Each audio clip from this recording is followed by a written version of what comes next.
بالله من الشيطان الرجيم. بسم الله الرحمن الرحيم. وإذا سألك عبادي عني فإني قريب أجيب دعوة الداع إذا دعاني فليستجيبوا لي وليؤمنوا بي لعلهم يرشدون.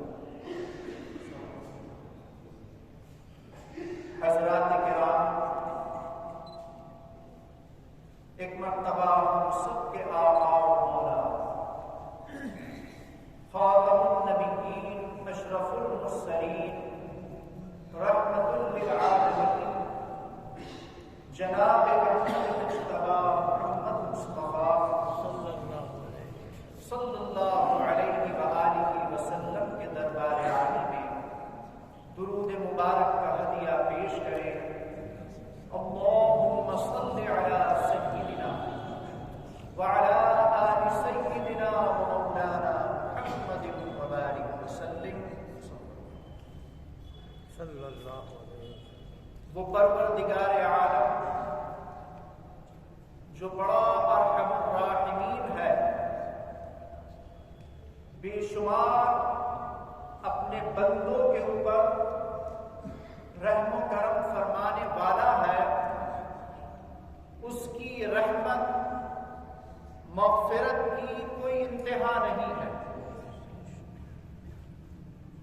ساری دنیا بھی خدا نخواستہ کائنات بھر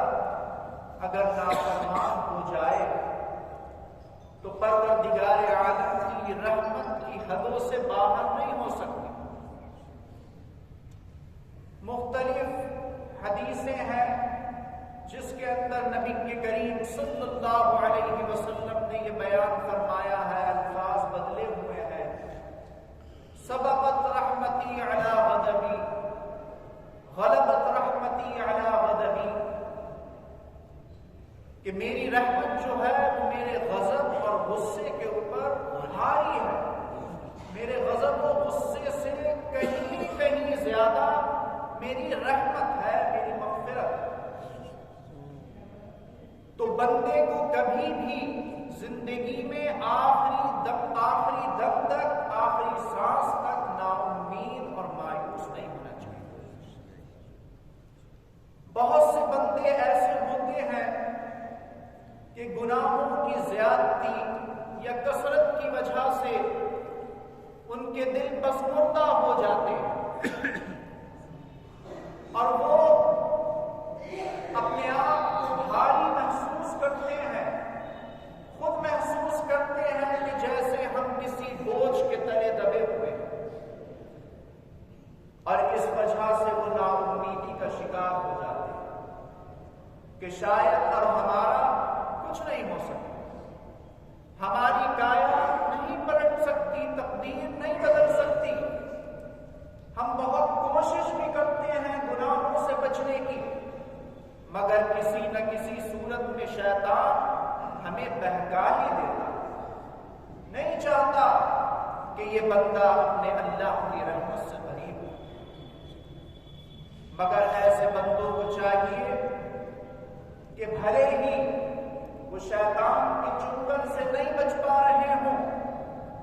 گناہوں میں ملوث ہوں، پھنسے ہوئے ہوں، لیکن اللہ تعالیٰ سے دعائیں مانگتے رہیں. دعا سے کبھی غافل نہیں ہونا چاہیے، اس لیے کہ جو بندہ گناہ کرتے دعا سے غافل ہو گیا، اور جس نے دعا مانگنا چھوڑ دی پروردگار عالم سے، تو وہ بہت سخت ہے. قرآن کی آیت میں اللہ تعالیٰ فرما رہا ہے، وَإِذَا سَأَلَكَ عِبَادِي عَنِّي فَإِنِّي قَرِيبٌ أُجِيبُ دَعْوَةَ الدَّاعِ إِذَا دَعَانِ فَلْيَسْتَجِيبُوا لِي وَلْيُؤْمِنُوا بِي لَعَلَّهُمْ يَرْشُدُونَ. حضور سے فرماتا ہے اللہ تعالیٰ کہ اے حبیب مکرم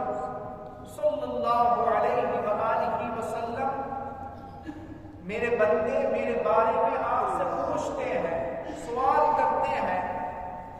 تو آپ فرما دیجئے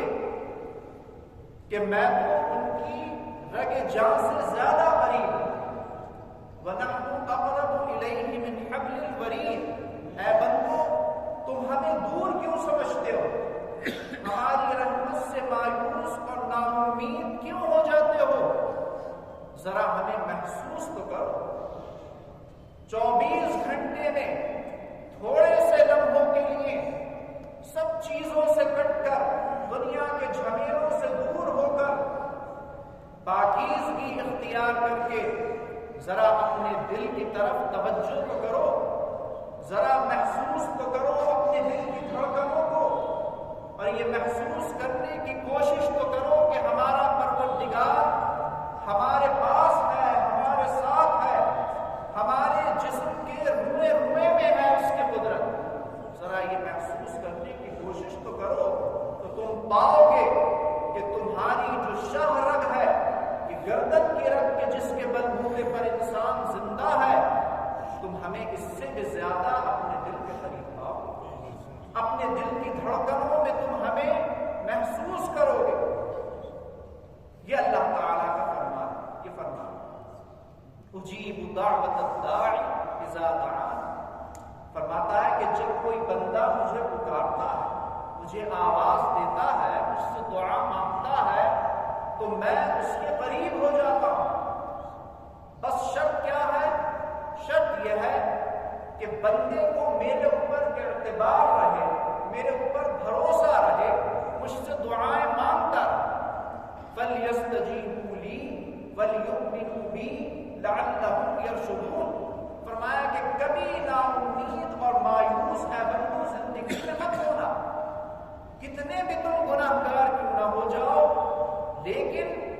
میری ذات کے اوپر اگر تم نے بھروسہ رکھا کہ اللہ تعالیٰ کی بھی کوئی ذات ہے جو تمام شیطانیت سے بہت اوپر ہے، بہت زیادہ طاقت رکھنے والی ہے، ہم کتنے بھی گناہ کر لیں، ہمارے گناہوں کی طاقت سے کہیں زیادہ اس کی رحمت کی طاقت ہے۔ یہ بھروسہ اگر تمہارے دلوں میں ہے، یہ ایمان ہے، تو انشاءاللہ تعالی وہ ارحم الراحمین ذات کبھی نہ کبھی تمہاری بخشش و مغفرت فرمائے اور تم ہدایت حاصل کرو۔ تو سب سے بڑی چیز جو بتائی گئی ہے وہ یہ بتائی گئی ہے کہ کبھی اللہ تعالیٰ کی رحمت سے مایوس اور نا امید نہیں ہونا چاہیے۔ بہت سے لوگ اپنی زندگی کے مسائل سے پریشان ہو کر، بیماریوں سے پریشان ہو کر، یا آپس میں معاملات ایک دوسرے کے ساتھ اچھے نہیں ہوتے ہیں، دشمنیاں ہوتی ہیں، غربت کی وجہ سے مختلف وجوہات ہوتی ہیں، بڑے نا امیدی اور مایوسی کا شکار ہو جاتے ہیں، اور ایسے ہو جاتے ہیں گویا کہ استغفر اللہ معاذ اللہ، گناہوں کے بوجھ کی وجہ سے کہ بالکل اللہ تعالیٰ کی ذات کو بھول جاتے ہیں، وہ یہ سوچتے ہی نہیں، سمجھتے ہی نہیں، ان کے دل کے اندر یہ خیال ہی نہیں آتا کہ اللہ تعالیٰ کی ذات جس نے ہمیں بھیجا ہے، جو کھلا رہا ہے، پلا رہا ہے، جس کے رحم و کرم سے ہماری سانسیں آ رہی ہیں، جا رہی ہیں، وہ ہے تو ہمارے پاس، ہمیں دعا مانگنا چاہیے، یہ بھول جائے۔ اللہ کے رسول جناب احمد مجتبی محمد مصطفیٰ صلی اللہ علیہ وآلہ وسلم نے حدیثوں کے اندر یہ بیان فرمایا ہے کہ بندے کا بہت بڑا ہتھیار اس کی دعا، اس کو دعا سے کبھی غافل نہیں ہونا چاہیے، دعا مانگتے ہی رہنا چاہیے، اور دعا ایسا اچھا ہتھیار ہے، ایسا اچھا ذریعہ ہے اللہ سے قریب ہونے کا، گناہوں سے بچنے کا ایسا ہتھیار ہے کہ جس کو آپ ہر وقت کر سکتے ہیں۔ آپ نماز پڑھیں گے تو اس کے لیے آپ کو پاکی اور طہارت کی ضرورت ہے، وضو کریے، اس کے علاوہ نفلی عبادت کریں، تب آپ کو وضو کی ضرورت، اہتمام کی ضرورت، مگر یہ دعا ایسی عبادت ہے کہ آپ چلتے پھرتے اٹھتے بیٹھتے یہ کر سکتے ہیں، چاہے دل کے اندر دعائیں مانگیں یا زبان سے دعائیں مانگیں، ہر صورت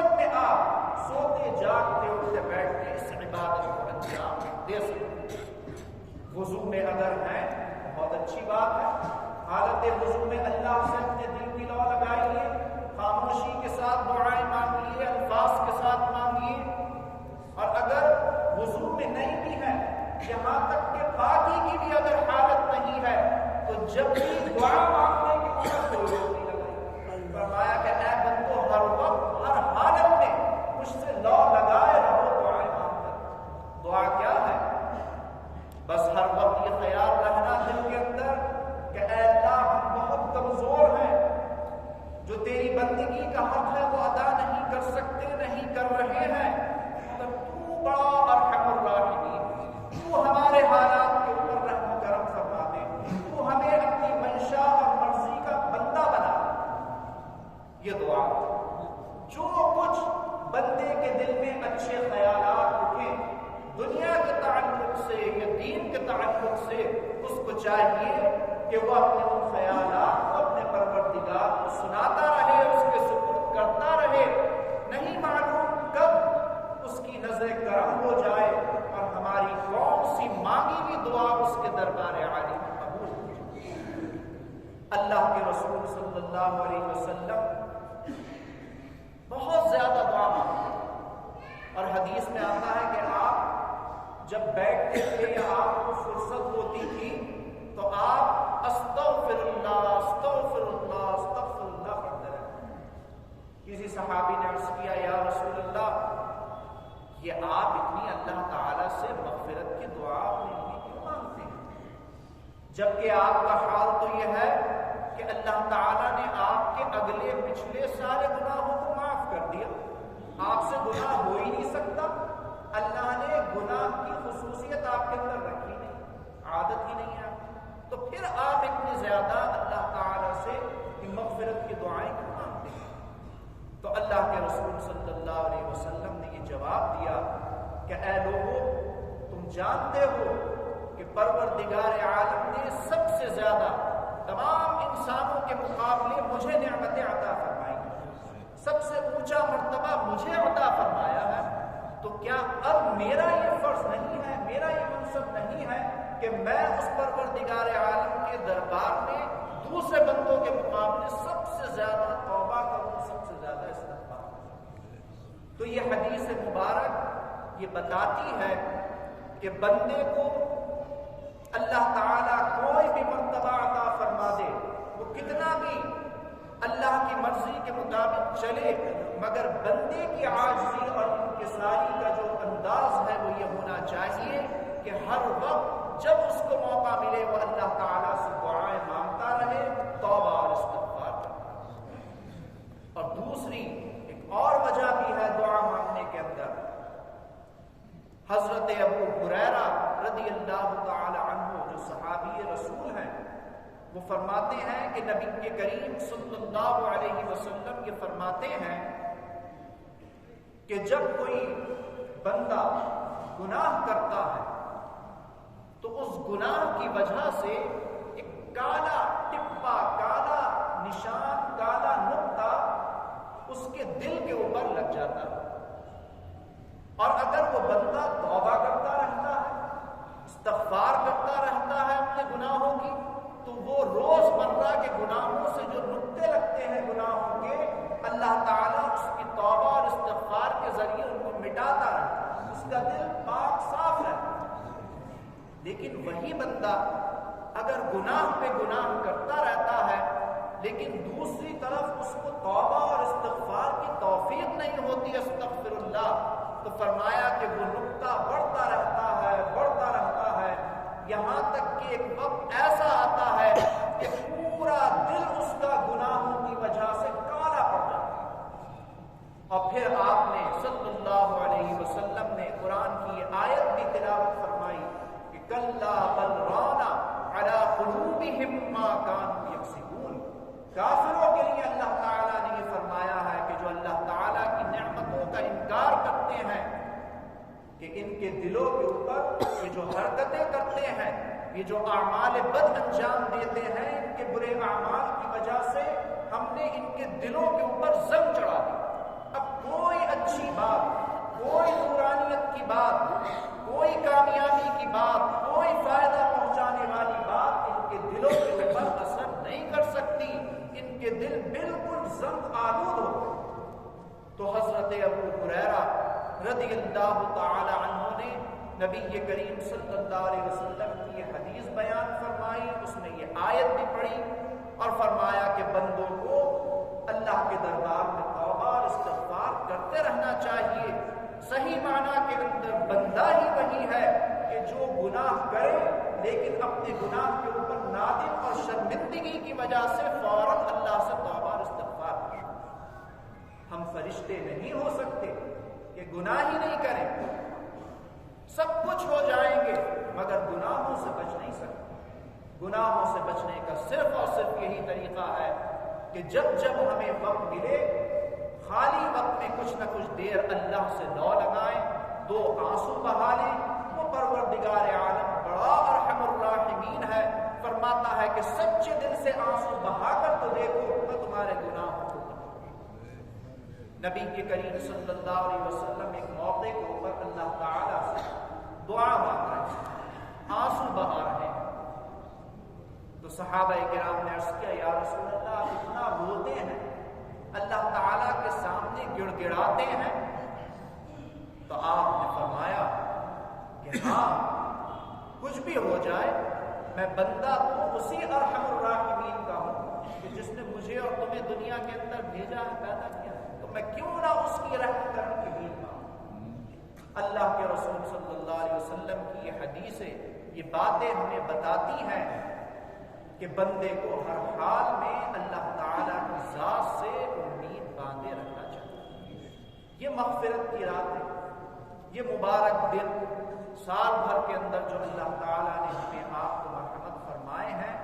بہت خوش نصیب ہیں وہ مسلمان جو ان ساعتوں سے فائدے اٹھاتے ہیں اور اپنی پچھلی زندگی کے گناہوں کے اوپر اللہ کے سامنے شرمندگی کا اظہار کرتے ہیں۔ بہت سے اعمال حدیثوں سے ثابت ہیں اس رات کے متعلق۔ آپ سنتے رہتے ہیں کہ نبی کے کریم صلی اللہ علیہ وسلم اسی رات کے اندر جنت البقیع قبرستان میں بھی تشریف لے جاتے تھے اور اپنی مغفرت کے لیے امت کے لیے دعائیں مانگتے تھے۔ بہت سے لوگ اس چیز کے اوپر اعتراض بھی کرتے ہیں، مگر حدیث پاک میں آتا ہے کہ نبی کے کریم صلی اللہ علیہ وسلم شعبان کی 15ویں رات میں جنت البقیع قبرستان کے ایک کنارے پر کھڑے ہو کر ہاتھ اٹھا کر قبروں کے سامنے مغفرت کی دعائیں مانگی، اور صرف ہاتھ نہیں اٹھے ہوئے تھے بلکہ اتنے آپ کے ہاتھ اٹھے ہوئے تھے کہ آپ کی بغلوں کی سفیدی تک نظر آتی، یعنی منہ کر کے اونچے ہاتھ اٹھا کر آپ دعا کریں۔ تو کیا حرج کی بات ہے؟ اسلام نے قبرستانوں میں جانے سے منع نہیں کیا، قبر والوں کے لیے مغفرت کی دعا مانگنے سے منع نہیں کیا، ہاتھ اٹھانے کی کہیں ممانعت نہیں ملتی۔ بہت سے لوگوں کو یہ دھوکہ لگ جاتا ہے کہ ہاتھ اٹھانے سے شاید یہ لگے کہ قبر والوں سے مانگ رہے ہیں، اگر کوئی بھی مسلمان ہو کتنا بھی ناواقف ہو لیکن کسی بھی طرح وہ قبر والوں سے نہیں مانگتا ہے، مانگتا اللہ ہی سے۔ بلکہ اگر کوئی اللہ کا مقرب نیک بندہ ہوتا ہے تو وہ یہ کہتا ہے کہ اللہ، اے اللہ تو ان کے ذریعے سے اور جو تو نے ان کو اپنا قرب عطا فرمایا ہے، ان کو جو بڑے بڑے مراتب تو نے عطا فرمائے ہیں، تو ان کی ذات بابرکت کی برکت سے میری دعاؤں کو قبول کر دے۔ تو ان سے نہیں کہہ رہا کہ اللہ ہی سے رہا ہے، بس بیچ میں اس اللہ کے نیک اور مقرب بندے کا نام لے کر۔ تو چاہے اللہ کے نیک اور مقرب بندوں کا وسیلہ اختیار کر کے اللہ سے دعائیں مانگی جائیں، یا عام مسلمانوں کے لیے قبرستانوں میں جا کر دعائیں مانگی جائیں، ہر مقام کے اوپر ہاتھ اٹھا کر دعا مانگنا شریعت میں جائز ہے۔ اللہ تبارک و تعالی ہمیں یہ توفیق عطا فرمائے کہ ہم اپنے گناہوں کے اوپر نادم ہوں، شرمندہ ہوں، پچھلی زندگی کے گناہوں سے معافی مانگیں، آئندہ گناہ کرنے سے بچنے کا تہیہ کریں اور یہ دعائیں مانگتے رہیں کہ اے اللہ تو نے زندگی عطا فرمائی، اس کو بھی خیریت و خوبی کے ساتھ مکمل فرما دے. جب ہم دنیا سے جائیں تو اپنے دلوں کے اندر بس ایمان کو سلامت لے کر دنیا سے چلے. اس سے بڑی نعمت بندے کے لیے اور کوئی نہیں. ایمان سالم لے کر جو بندہ دنیا سے چلا گیا